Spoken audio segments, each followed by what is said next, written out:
Ladies and gentlemen, welcome back to another episode of The Universal Lens. I am John Emilio. That's right. Get ready for some thrills and chills. Yes, that's what we're about. And I am Henry Beltra. Pleasure to be back. Yes, always a pleasure to be back. Hope everybody enjoyed episode 40 last week. This is episode 41. Yep. Excuse me. And away we go. Yeah, man. No, it's and I as I always do, I rewatched our episode 40. Excellent. I thought it was excellent. I hate to hate to pat ourselves on the back, but we're not biased at all. But it was a great topic. More importantly than anything else, it was a great topic to be discussing. So yeah, and I hate to start off like this, but I think I have to. You see the book? Do me a favor. Do yourself a favor. Oh, check out the book. Check out the book. It's an easy read. It talks right to you. You're not, you're not a little bonsai tree and a little. Oh yeah, welcome the bonsai. It adds a nice little flair to the set. That's right, the set. Yes, the set. You can't see what's behind the camera. Yeah, and so just if you're not familiar with the book, John's book, The Universal Lens, the namesake of the show, highly recommend it. It's you gotta do me a favor, check it out. And right off the top, I would say, please, if you find this episode or any other episode useful, entertaining, delivers a great message, please share it within your circles. Because believe it or not, we are penetrating new circles, and it's nice, and that's exactly what we got to do. So now I'm asking all these new people who are in the newer circles, please continue to share, continue to get us out into further circles, because it helps. It really helps. And it also helps us emotionally when you get this random message saying, what you guys do is very nice. It's so good. Man, you guys keep doing your thing. We're human. And it's nice to have that positive feedback, I'll be honest. Yeah, no, absolutely.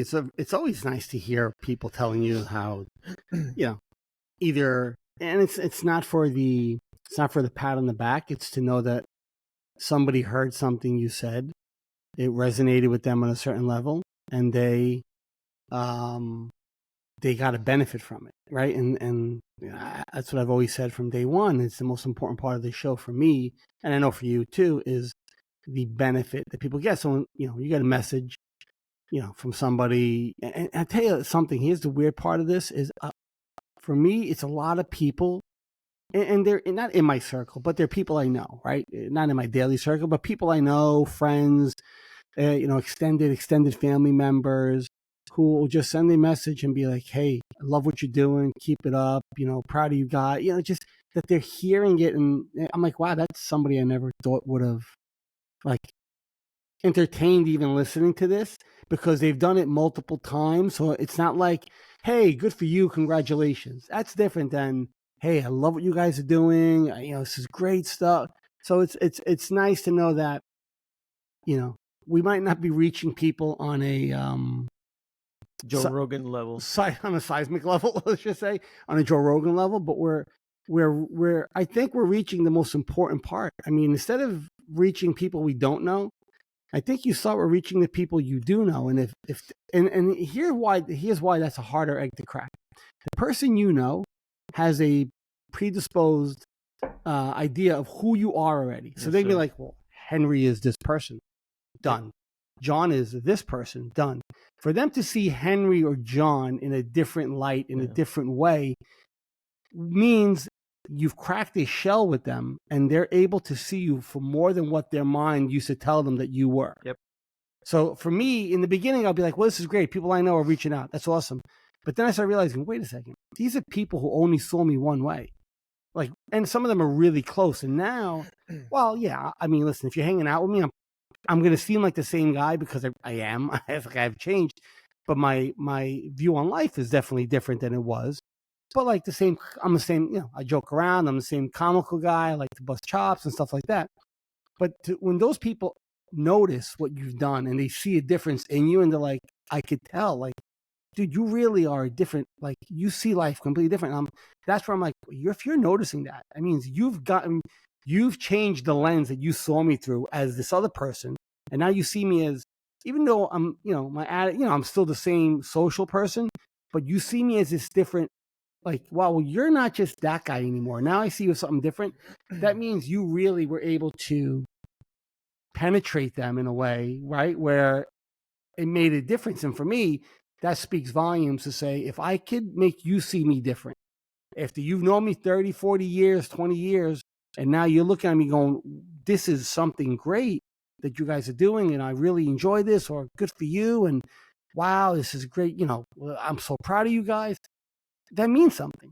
So it's easier to convince, not to say convince, but to reach somebody we don't know who sees Henry as blank slate. Well, Henry, you're this guy who's been practicing mindfulness for fucking 10, 15 years. Blank slate. Blank slate, as opposed to the person who goes, John, you're a contractor, you ran a baseball team for us, so you're like this organized nut job, and wait a second, like, you're different. Yeah. Yes, and that's where I'm realizing that a little bit more now. That's where I think that it really has made a difference. But now, you want to try to reach outside of your circle eventually. But the point, like you were saying, is why I kind of jumped in on that. If we could penetrate our circle with this, our circle then pushes it out to their circle, and not pushes it, but like be like, hey, listen, you know what? This is something maybe you could be beneficial for you. You guys should give them a listen.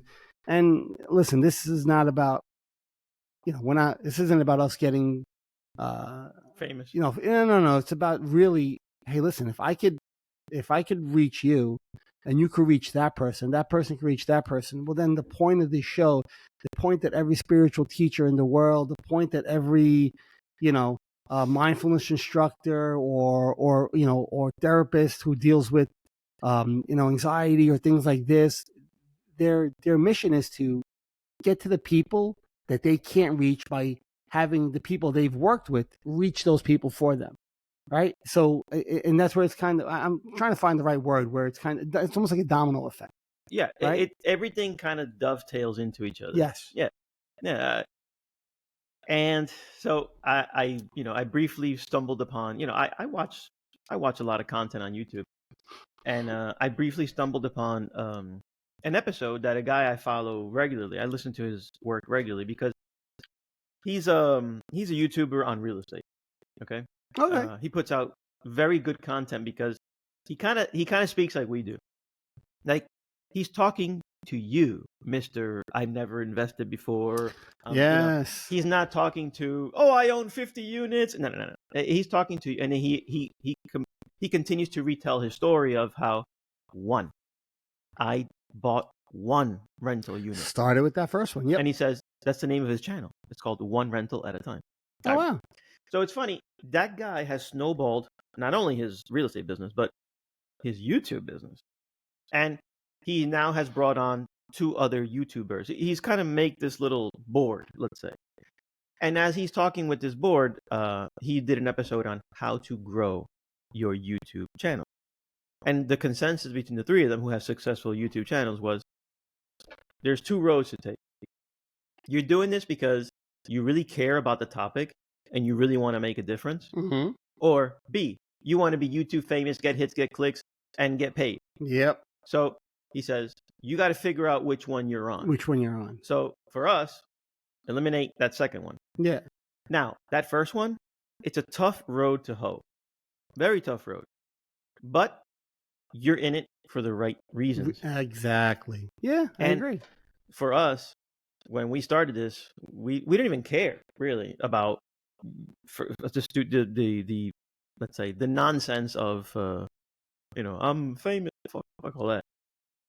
It's when we decided to do this, we decided because it was a labor of love. When somebody says, "Do you get?" Because I got that question, "Do you get paid?" No. John, who pays. So you actually imagine that you pay, and we put in some time into this. We actually carve out a moment of time from our busy lives to do this because, number one, we want to help. John carved out a whole bunch of time to write that book. Yes, it was a job. In other words, it was an effort. Honestly, if anybody watching has never written a book, I haven't, but I know what it entails. it involves carving your time out for an extended period of time because you're doing something big.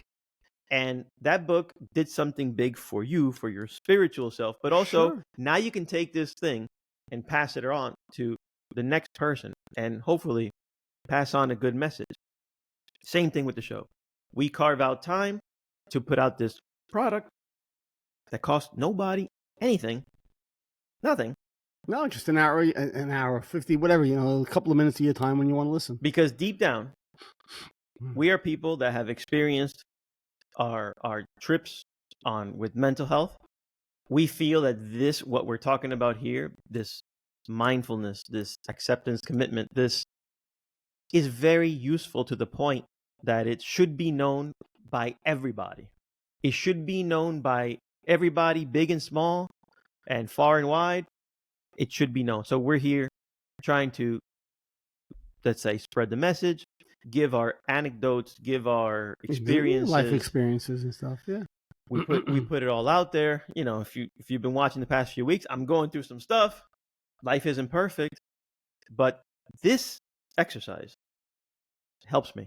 And I know John saying, I'm sure I'm not going to speak for you in the sense that this brings us joy. Of course it does. Yeah.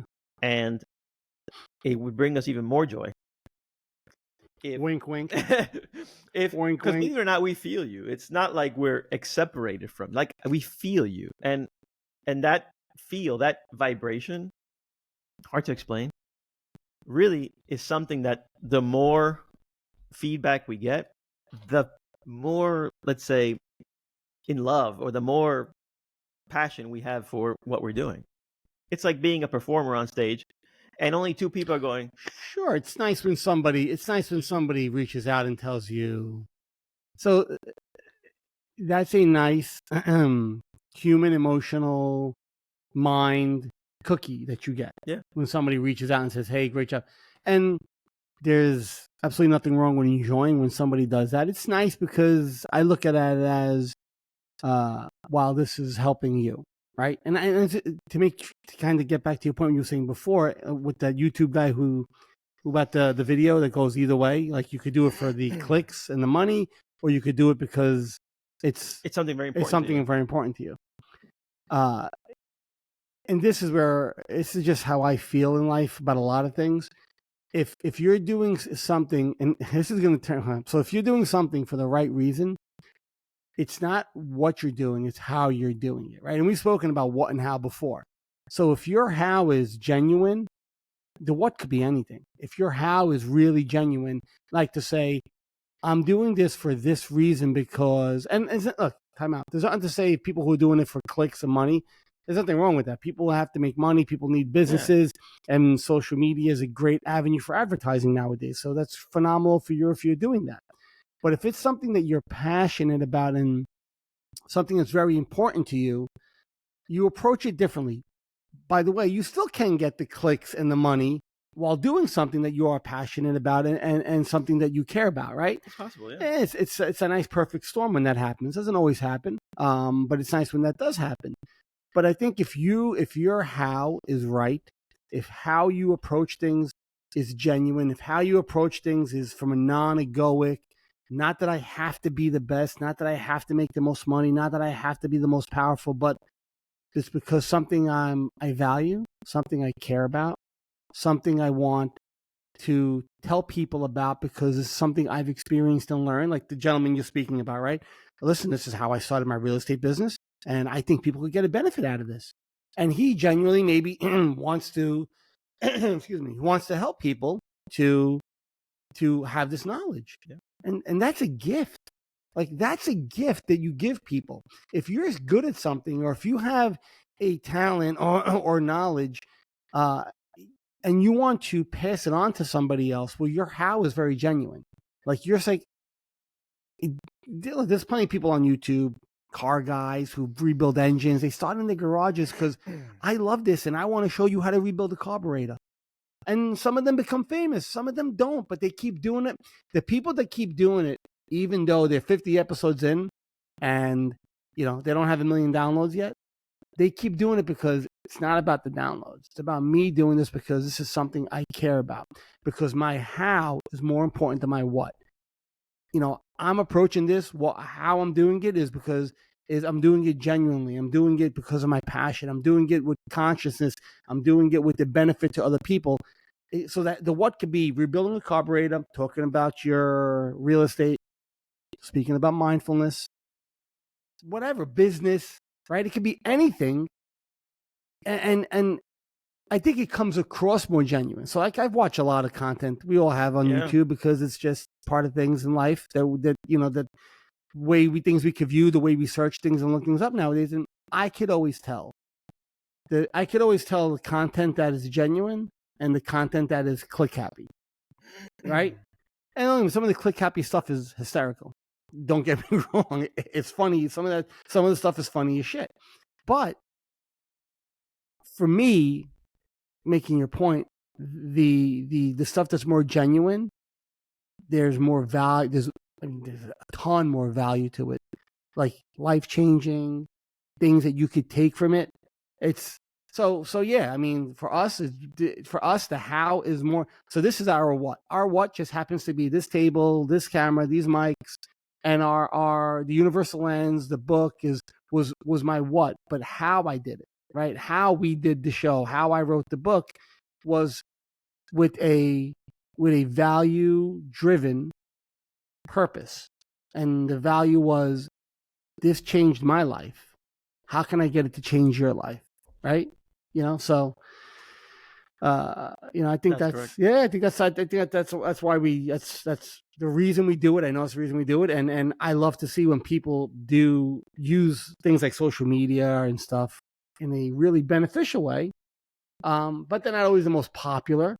But there's a ton of content out there that is beneficial, like our show is, if it works for you, Yeah, and on the topic of that positive feedback, I don't know if you remember our last episode.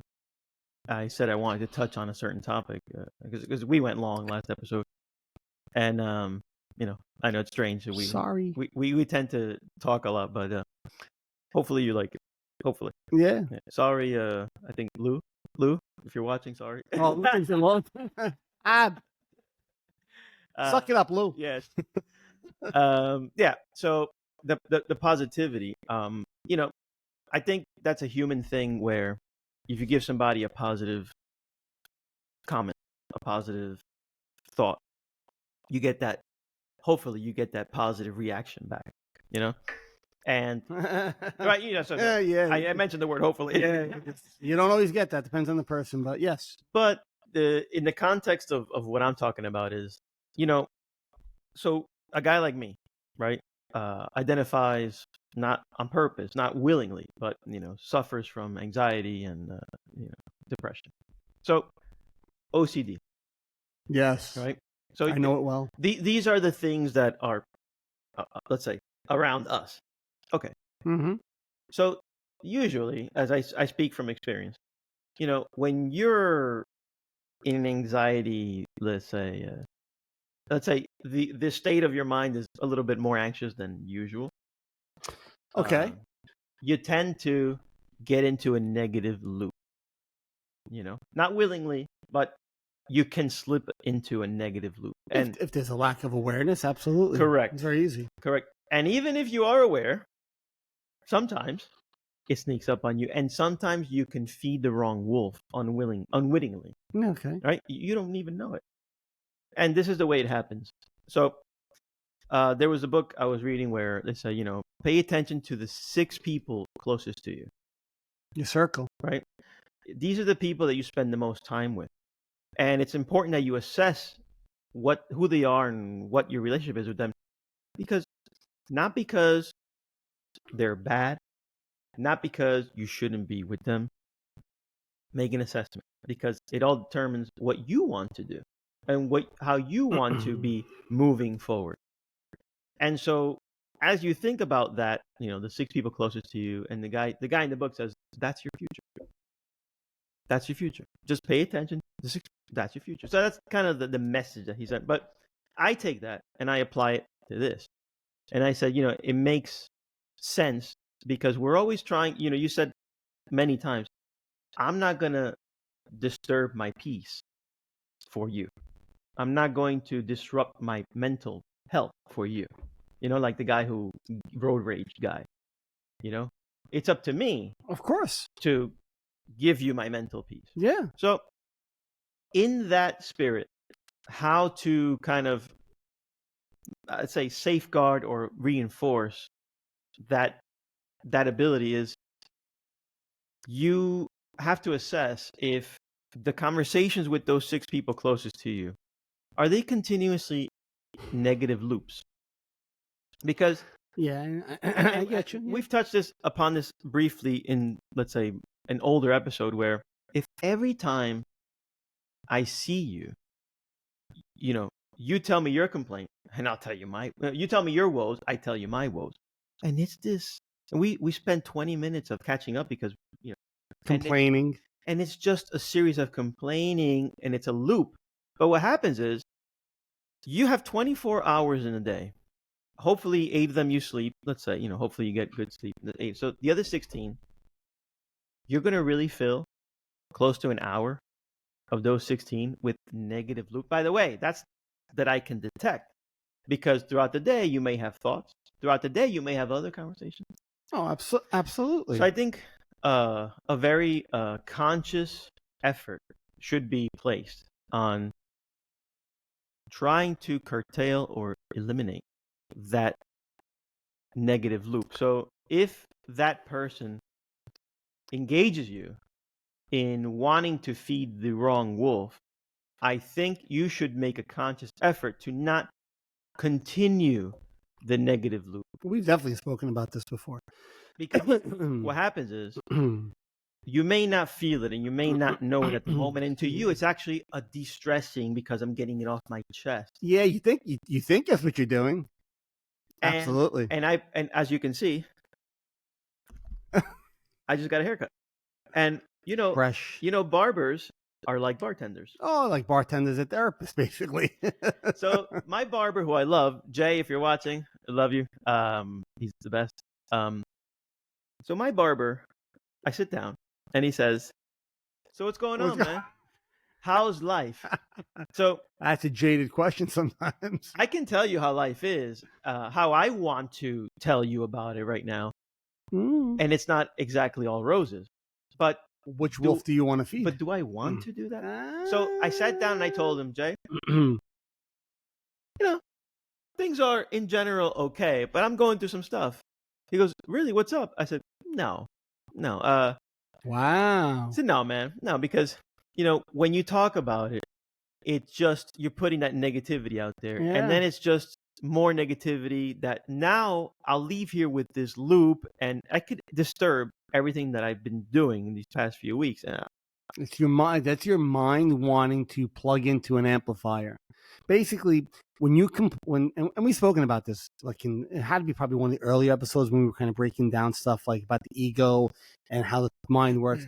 Complaining only attracts more complaining. So if you're a person that complains a lot, you're going to attract people that complain a lot. And if you keep buying into that, you're going to start seeing that the people around you mostly do one thing. They're complainers. But there's, and you were saying like the 6 people closest to you. Well, here's the tricky part about that. And, and spiritual teachers talk about this, even therapists have probably spoken about this. And they don't go into it on this level, which I think we're about to go into. Well, what happens when those 6 people are your family? Oh, yeah. Or really, really, really close friends. Yeah. So now my life experiences, I love everybody in my family. I love all of my friends. So if anybody's listening, I hope you don't take this the wrong way. There were a lot of people who their daily conversations were based around complaining. And when I started this path years ago, and I started to realize what this thing in my head wants to do, I stopped feeding that wolf, stopped paying attention to that wolf. I actually stopped complaining. When people would complain to me, I would give them back I heard you kind of answer. Yeah, I understand. I hear you. No more fuel. No more fuel. That didn't sit well with some people. What's your fucking problem? Why are you dismissing me? Why are you dismissing me? I'm not dismissing you. I just choose not to complain about something that I can't control. And it took a while for these people to kind of grasp that and understand that. And believe it or not, those people in my life now don't complain as much anymore. And I'm not saying I did anything for them. I'm saying I stopped plugging into their amplifier. It took some time, at least around me, I should say, time out. Around me, they don't. Because they know that there's no cookie coming if they do it with me. So the relationships do get strained sometimes. But if the person is important to you, because somebody's true worth in your life is more than just their mental habits, right? And we all know that. Just because somebody complains doesn't mean you discard them. That's right. Somebody being toxic or manipulative or gaslighting you, to use another term, that's different. Yep. Somebody who's a complainer is just their mental habits are to default to that. Yep. Doesn't mean they wouldn't lie in front of a train track for you, so to speak, right? So they're just somewhat unconscious. They're just perfect. They're very unconscious. So you can have relationships that do get slightly strained when that happens. So and I know, like, people always say, don't feed it, be a reflection for them. But like, we don't talk enough about, well, how does that affect the person across from you? And it can affect that person in a way, because they might have a certain perception about you. Like, why are you? So you might need to kind of let them in on, well, this is why I do what I do. If after time they keep acting like that and it's becoming a drain on you, well, then you need to make a decision. Yes. There are people that didn't change in my life, and I don't talk to them as often, not because I don't love them, I don't care about them, but because they stopped coming around. Why? Because why am I going to talk to John if John's not going to want to be on my level of conversation? All right. And I understand that, and I'm okay with that, I guess. I mean, I can't force you to want to be a conscious person or not to have to bitch and moan about things. But I've noticed that those people didn't come around. Now, not to say that if I called that person today, we wouldn't get together for a cup of coffee. That's right. Or hang out. If they needed something, I wouldn't run there at 3:00 in the morning to help them. No. But the daily conversations went away. Yeah. And if that happens, you have to kind of be okay with it. That's right. Because what happens is your mind's going to be like, oh, no, I cherish that relationship too much. I need this person in my life. No, I like hanging out with this person. I'll deal with it. But what happens if you start saying, I'll deal with it? If it doesn't change, if that person, and if it's the same thing, that, like you were saying before, that negative feedback that you get will trickle back in. And it's happened to me. You'll catch yourself being like, oh, yeah, no, because I already know what the comment leads to and the conversation goes to. And I'm left feeling with this turbulent energy when I walk out of here. And you can hold two thoughts in your mind, meaning yes, you can protect. This is good shit right now, by the way. You can protect your mental health by wanting to curtail your time with this person, because simply put, this person is just very unconscious to the fact that all they want to do is complain and be in that negative cage. And you can hold that aspect in one hand, and on the other hand, I love them to death. Yeah. I love them to death. If they ask me for my right arm, I'm giving it to them. And if they need my left arm, let me know, because it's yours. So just because there's one doesn't mean the other. Simply put, you have to make it a priority in your life to protect this. Because, going back to, we go back to so many episodes, and so many things that you always say. You got to put the mask on yourself first. I love plane references. I'm a big plane guy. Yeah. Oxygen mask before you get the person next to you. So if you yourself are in, let's say you're vulnerable to, like I use the term slip on a banana peel, Yeah, but it's a great example. If you're vulnerable to that, you might want to consider assessing, the relationships around you that drag you into this loop by mistake. And I would imagine nobody hangs out with somebody they're not fond of. So whether you love them, you like them, or you don't mind being with them, you still must assess what's going on with that relationship. And you still be true to yourself, and the other person, it's kind of on them. If they get it, they get it. If they don't get it, then what ends up happening is that you create that distance. And just because there's distance doesn't mean There's no I love. don't like you Yeah. or you don't like. No. Although humans are so complex that it can be interpreted. That's what I was saying before. Yeah. Because humans are complex. And that interpretation only happens in that other person's mind. Because in your mind, you're saying, oh, I love that. And then you meet each other. Yeah, you probably get the cold shoulder. You can't see in somebody's head. Yeah, and that's why I say sometimes it can be a slippery slope. Yeah. It can be, but that shouldn't deter you from doing what's in your. I mean, look, I know how I want to live my life. I know how I choose to live my life. I know I enjoy the space of spirituality, the space of mindfulness, the space of not buying into every thought in my mind, the space of being able to quiet my mind, right? At times, I enjoy that space. That space has a lot of benefits for me, like immense benefits. I see life differently. I connect with life differently. My my relationship with life and death are different. My relationship with the people and how I look at family members and how I look at death and how I look at hardship are different because of that headspace. Why would I want to change that to feed my ego? Because at the end of the day, the complaining, and we've talked about this a lot of times, and a lot of people don't like to speak about the ego because they think, oh, well, ego's good, it gets shit done. Okay, so the ego could witness also. It's you get to choose if you want to buy it. Like, still, the ego could also witness. Like, the ego could be looking at something and go, well, this is something. How do I want to approach this? And you could either buy into it and push with it, or you could choose not to. So it's really about choosing how you want to live your life. And I know that I like to live my life in a certain headspace because it's the natural way to be, but like to use a thinking mind as a tool. So why would I want to change that? Just to appease what I would consider a negative behavior, not against the person, but a negative behavior in someone else, right?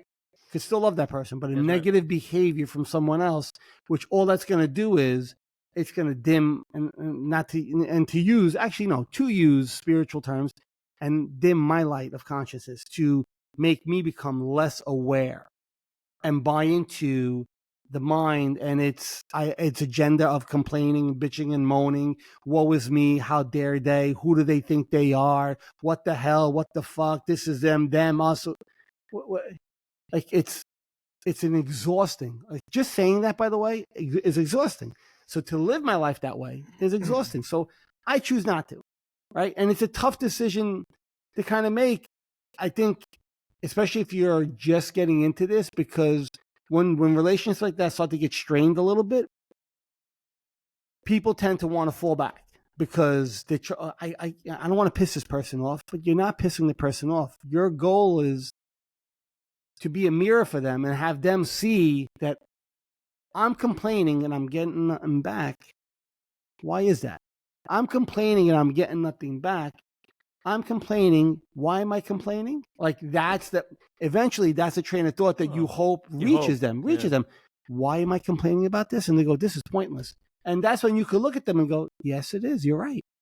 Not to say if there's an issue, by the way, like, well, you guys are complaining means you accept everything as it is.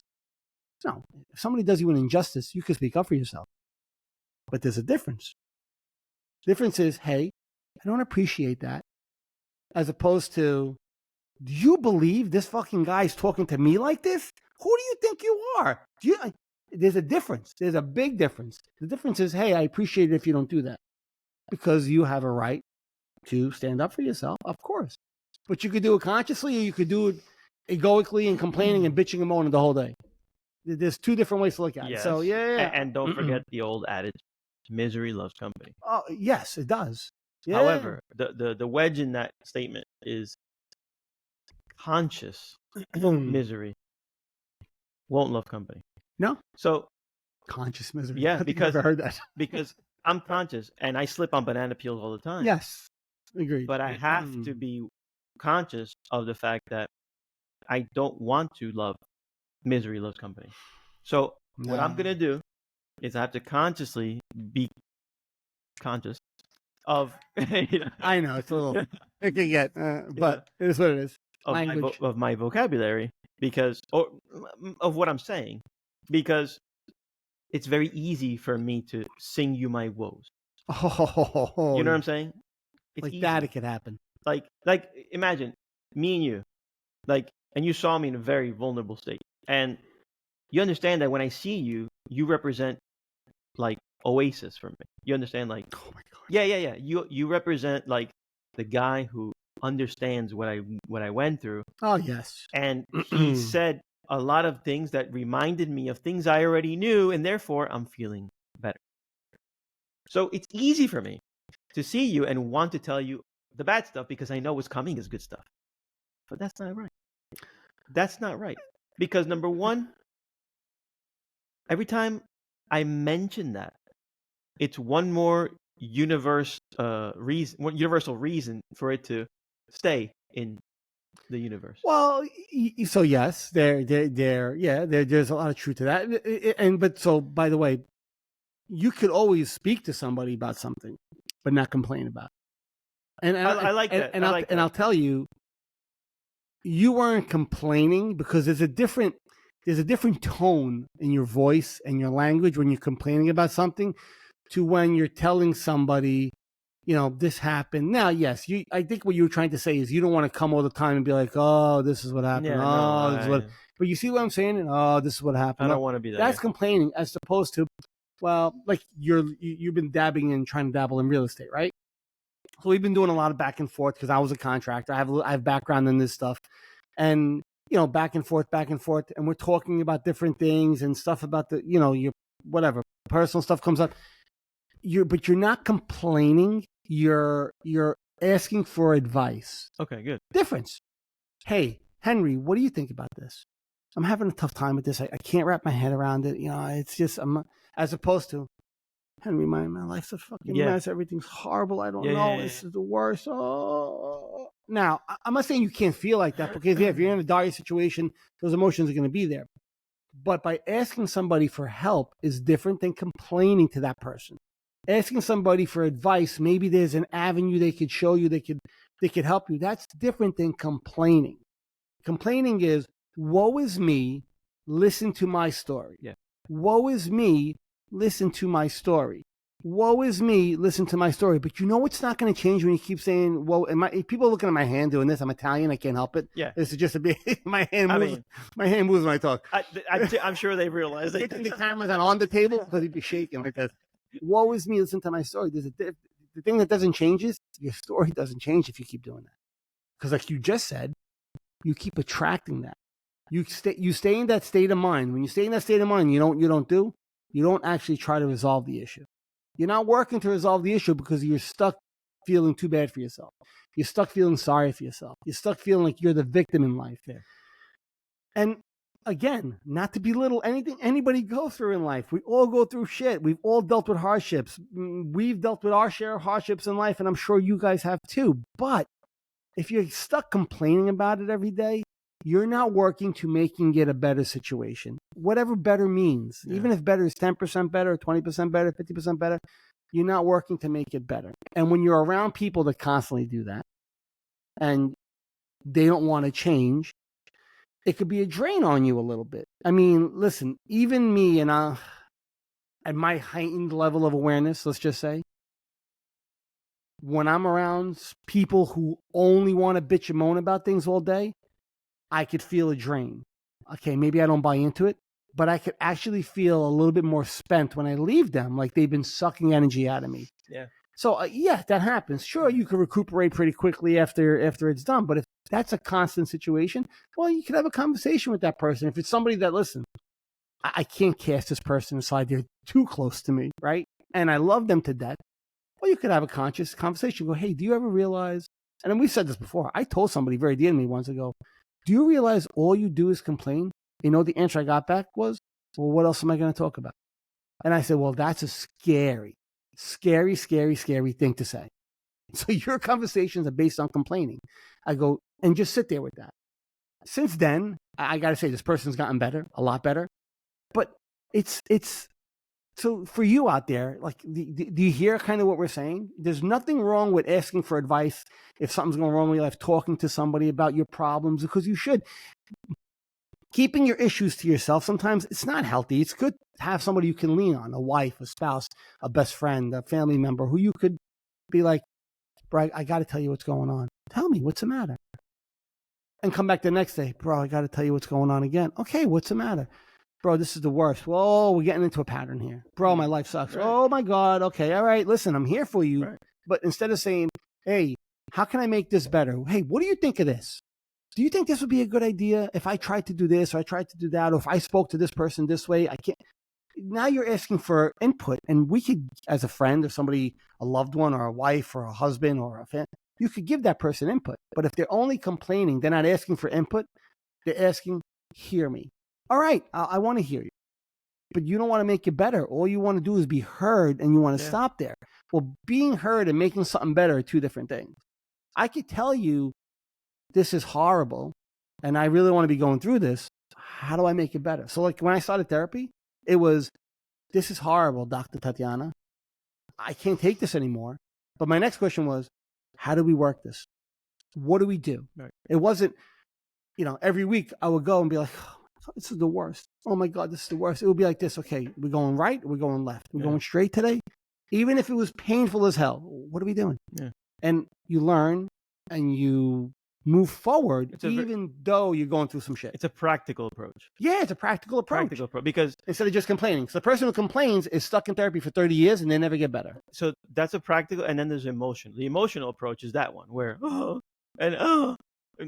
complain. That's the complaining. Yeah, that's the complaining part. But that's you took a practical, we're like, okay. And it's funny because, I hate to bring it up, but I remember the day that they told my mom she had cancer. Like, I was in the room. I know the story you're going to tell. Yeah, tell it. I remember. And it was great. It was everybody. It was my mother, my father, my then wife, who was pregnant with my first son. And literally, we're all waiting. Is it cancer? And the guy comes back in. He goes, okay, yes, it is cancer. And he starts explaining. And I said it's great because the way he approached it. Literally, I have, my wife, who's big belly, with my first son. Literally, she's going to, give birth soon. She's crying. My mom is crying. Nobody knows what to do in the room. And when the doctor was done talking, I said, okay, she has cancer. Now what do we do? Yeah, see, and that's why I said that this was great, because that approach is fun. I know this sucks. Okay, but how do I try to make this a better situation? How do I move forward from here without sitting here and just sulking about it constantly? Because so it's a practical approach. The practical approach. And the practical approach, by the way, is a conscious approach. It means you're thinking beyond the emotion. You're thinking beyond the feeling. You're actually saying, this sucks. I know it sucks. It's here. It sucks. We're not repressing that it sucks. It sucks is here. What can we do?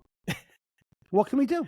To add some levity to the story. Yeah. So to show you that there was a lot of emotional, even in my practical, let's say, illumination, because my next sentence was, if you tell me that I got to stick a broomstick up my ass and crawl to Afghanistan and back, well, then tell me now so we can start doing it. And, so that approach, I use that little story, but that approach is I like I like to think that my natural instinct is to be practical about it. I do like to think that. But as I'm on this journey of mindfulness, your door of consciousness opens, and it may open slowly. It may fling open immediately. Yeah. Listen, everybody's different. But as I gain more consciousness, I can be honest with myself in the sense of, you're a complainer, and you have to be careful, because you have to modify that behavior, because you enjoy the complaint. Too much, yeah. You enjoy. It's become a habit. It's become you identify with the complaining, you identify with being this victim. And once you do that, Yes. how do you expect to? And I don't like that. No, well, it's victim mentality. I mean, in therapy and psychological terms, there's a victim identity where you have now become this victim because something happened to you, whatever it might be. But this is who you are. How do you move past from that if you always say, this is who I am? If this is who I am, which is why I always try to correct and say, I don't have OCD. I didn't have OCD. I experienced OCD because I am not obsessive compulsive disorder. I am not anxiety. I am not depression. I am not anxious, and I am not depressed. I experience anxiety. I experience sad feelings. I experience happy feelings. I experience shitty feelings. I experience anxious feelings. I experience scary feelings. I'm not scared. I'm not, because once you start saying M, you're saying that's who you are. And your whole outlook changes right there. When you say you experience it, it's like, okay, what happens? It's able to flow by. I experienced it. Hold on, you mean I'm not that? No. You're the one that sees it happen. In kind of once you get that, once you practice and you understand that's actually who we are, things change a lot for you. They really, really, really, really do. Which is why, language comes into it and all that stuff. But yeah, that's what I'm saying is I think we ought to just, again, like every day that we sit here and we do our episodes, it's like, it's like, what is it, Norm and whatever at Cheers, where they just literally just, Ted Danson and Norm just talking. And I hope that if you can pick up on anything, and by the way, I'm going through this live, like I am purposefully like really making a conscious effort to curtail, if not cold turkey it, that about me, that I like to complain. I don't want to complain. I think that complaining offers just, there's a pool, and here you are putting negativity in the pool. Keep it negative. There's no need. There's enough. And slowly, I think you will kind of reframe your situation, reframe your experience. Whereas, like you always say, you may still be living through a shitty situation. Sure. Nobody can, deny that. I get it. Of course not. But we compound it by this continuous, let's say, perpetuation. I like that vocabulary. This perpetuation of, this is happening to me. This is, and believe me, it could be traumatic too. So, of course, yeah. But I would say, try to make a conscious effort to slip away from relationships that refuse to change, because you could have a situation where the person picks up on it and goes, you know what? Man, I do complain. Son of a bitch. Yeah. That's great if they do, right? And then you have the other up, like, fuck this prick, bro. All of a sudden he's too good. He's too fucking. Yeah, and unfortunately that can happen. And listen, one of the biggest things spiritual, like if you're on a spiritual path, you'll see like even memes about it. If you're following spiritual teachers, they'll tell you as you enter this world, relationships tend to get severed at some point. Not all relationships, obviously, but some relationships tend to get severed, not by you.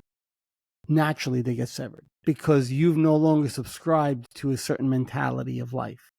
You've risen above the thinking mind. You've transcended it, and you're like, well, I don't need to live on that ground floor anymore. I like it living up here. I'll visit the ground floor when I need to. Absolutely, nothing against the ground floor, but I don't need to live on the ground floor. I've transcended above it. And unfortunately, there are people who don't want to come up and they want to stay where they are, and those relationships do get severed. And I don't want to say it's an unfortunate part of it, even though yes, it is unfortunate when any relationships get severed. But it's not unfortunate because you've grown out of that. And there's nothing wrong with that. There's absolutely nothing wrong with that. Being a better version of what you were before, and I don't mean better as in I'm more successful, a better, more conscious, a more loving, moral, valued person is a great thing. Also, I think if you approach it from a pure of heart.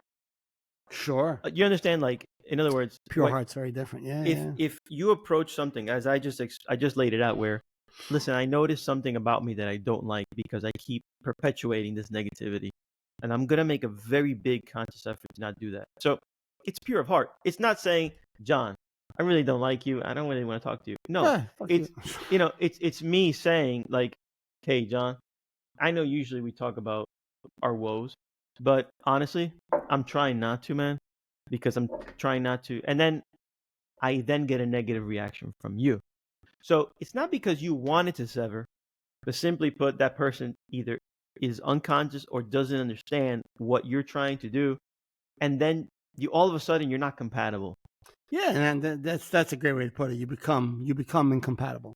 And it's not that you hate them, and No. it's not that you wanted to repel them, No. but simply put, you do want to protect your space, and you do want to improve on yourself. You want to keep, let's say, seeking.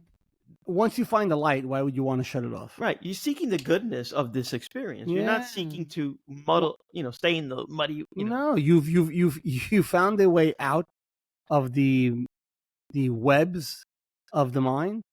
Why? I mean, to purposely put yourself back there doesn't make much sense. But unfortunately, people do that because they believe the thoughts in their heads, and they kind of re-enter that. They re-enter that, and they get sucked back in somewhat, and that then awareness does dim. Yeah. But it's a choice like everything else that you have to make. Your mind's gonna tell you 1,000 reasons why you should talk to this person or you should complain. It's up to you to realize it and say, well, what's the benefit of doing this? There is no benefit of doing this. And it's there. It's not, there's no benefit of doing this because I'm better than you. That's the ego. There's no benefit of this because you're stupid. That's the ego. There's no benefit to this because there's just no benefit to it. It's why would I want to engage with something that's not beneficial to me or you, by the way, because I'm not helping you by complaining back to you. All I'm doing is I'm giving you a cookie every time you give me a cookie. So maybe if I stop feeding you, we'll both get a little skinnier, right? I mean, because the reason I think we do it is because misery loves company. Yeah. Yeah, sure. It's yes, that's a great adage to use. Misery does love company. But when you're aware and you're conscious enough, you'll realize that I don't want to be miserable. I don't enjoy being miserable. Why do I want to? Because if you believe it enough, it becomes your world. It becomes your identity, and then it's who you know you are, and people have a hard time breaking from that. No, this is who I am. Like I told you before, the person who said to me, well, what am I going to talk about then? Holy crap. I mean, that's a scary thought. That's a very scary thing to say. What am I going to talk about now? Oh my God. You're beautiful kids. Yeah. What? Anything. We could have look, I have a friend. I have friends who are very right wing, I guess you would put them, right? And they're very, very aligned with a certain way of thinking. And we could have conversations about things. And when they complain about something, they don't get an answer back. When they discuss something, they could get an answer back. Like, hey, what do you think about this? What do you think a better solution would be to this? It'd be great if we could be a place like this, or we could do this. If we could find a medium, we could find someone. That's a conversation. It's not even a fine line. People think it's a fine line. Between complaining and conversing is not a fine line. It's literally black and white once you realize it. Oh, yeah. Oh, you can feel it. You can feel it. Yeah. So moral of the story. Let's say, I think it's something that you can control, in the sense, you know what they say, control what you can, right? And they say, well, you can't control, you can't control. You can, like, that's a factor you can control. Sure, absolutely. Like, and I look in the mirror and I can say, you know what? I tend to complain. You see the man in the mirror? Oh! Yeah,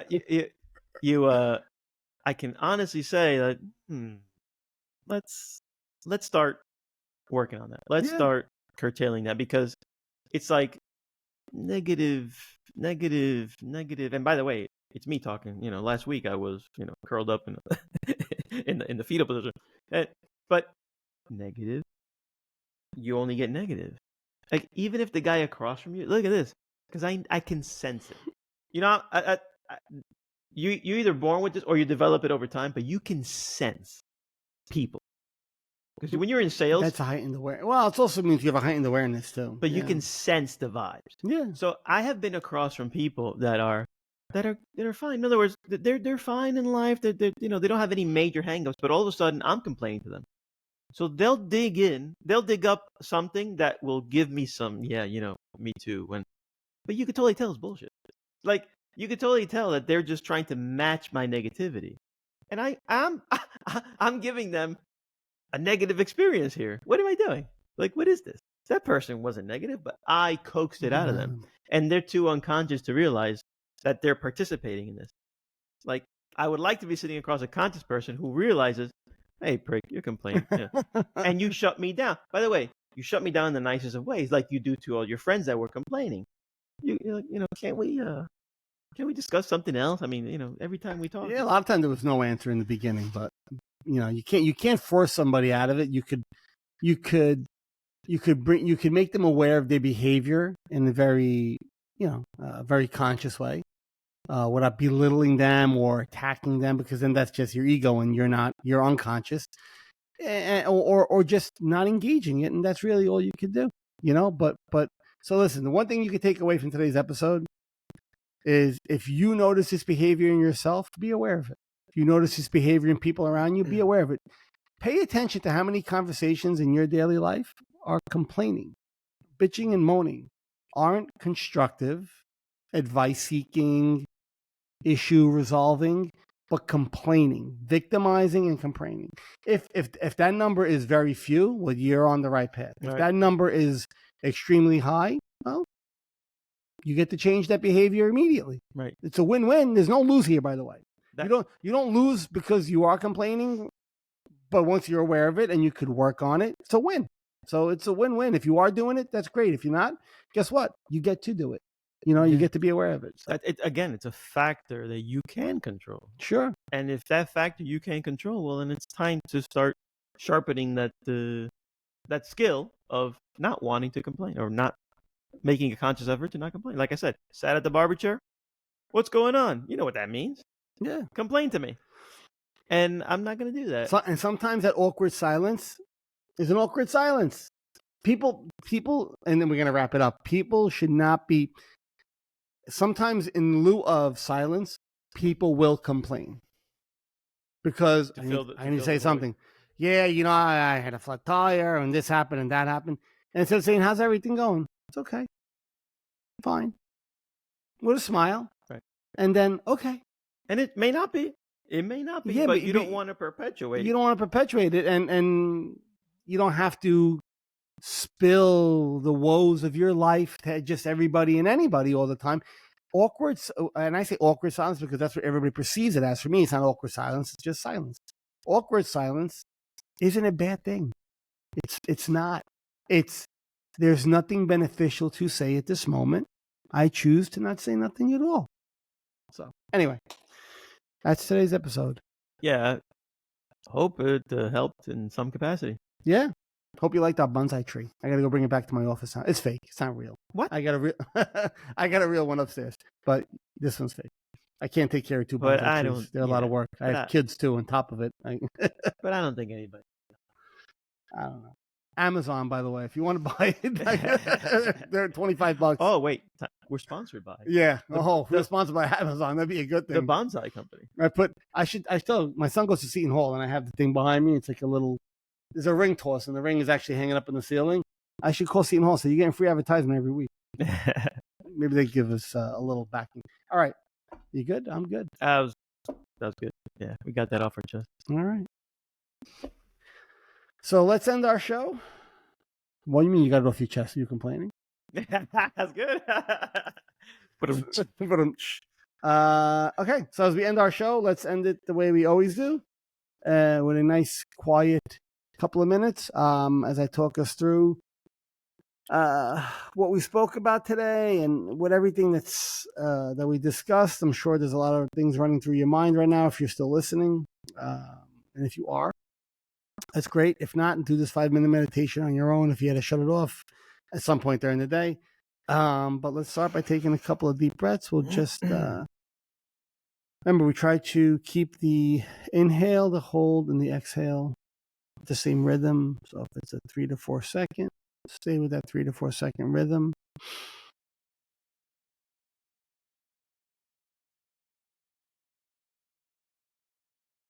And let's just notice. Just pay attention to whatever you want to. It's dealer's choice. If you want to pay attention to a thought and see it, notice it, and let it go, that's fine. If you want to notice a part of your body and focus on that, beautiful. If you just want to stay on your breath, it's fine also. Whatever you're comfortable with today, let's do it. And we're actually going to try to go silent here for the next minute or so. I want everybody to just kind of focus on whatever they want, and then we'll come back out of it on the other side.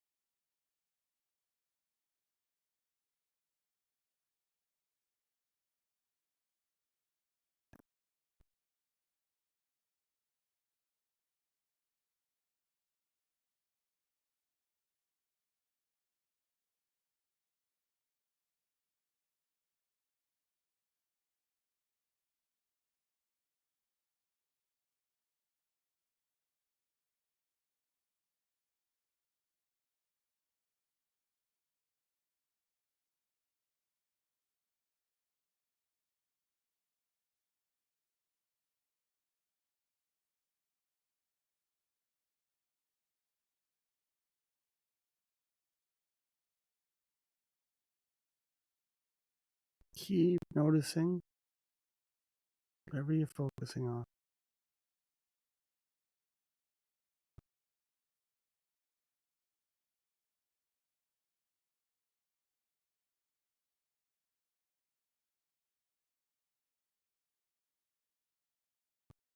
Remember that silence could be your friend if you choose to allow it to be.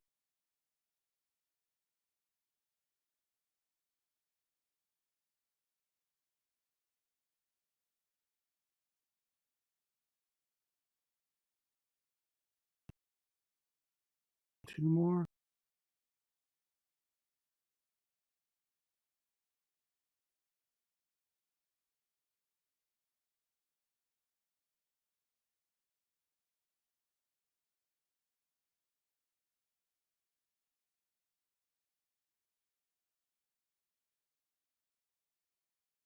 And slowly open your eyes. And I think that's it. That's it. That's it. I got to go make Italian ices. Yep. Peace out, everybody. We'll see you next time. See you guys. Click like, subscribe, all that other fancy stuff. Share. Sharing is caring. All right, guys. Have a great day. Be well.